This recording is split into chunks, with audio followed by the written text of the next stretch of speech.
बिलासपुर जिला बेलतरा विधानसभा के ग्राम उजभट्टी में सतीदाई मंदिर परिसर में साहू समाज मचखंडा केंद्र के तत्वाधान में भक्त माता कर्मा मंदिर और धर्मशाला निर्माण के भूमि पूजन कार्यक्रम हुई, जेमा मुख्य रूप ले बिलासपुर सांसद अरुण साव, बेलतरा विधायक रजनीश सिंह शामिल हुई।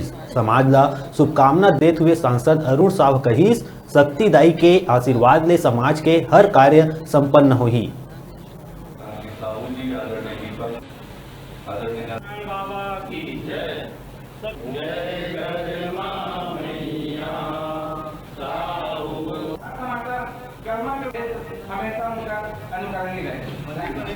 मचखंडा परिक्षेत्र के द्वारा आज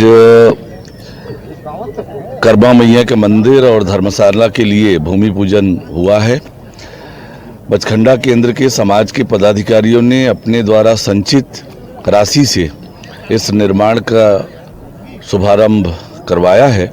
मचखंडा क्षेत्र के सभी दानदाताओं को, समिति के सभी पदाधिकारियों को मैं बहुत बहुत बधाई और शुभकामनाएं देता हूं। ये महंगाई को लेकर आप क्या कहेंगे? राज्य सरकार लगातार केंद्र पर हमला कर रही है, एक दूसरे पर आरोप प्रत्यारोप किए जा रहे हैं। जब से राज्य में कांग्रेस की सरकार बनी है, ये सरकार काम करने के बजाय सारा दोष केंद्र पर मढ़ने का काम कर रही है। जैसे हमने देखा कि किसानों के लिए जब बारदाना की कमी हुई, बारदाना उपलब्ध कराना राज्य सरकार का काम था।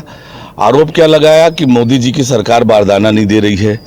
आज खाद की कमी है, किसानों को खाद नहीं मिल रहा है।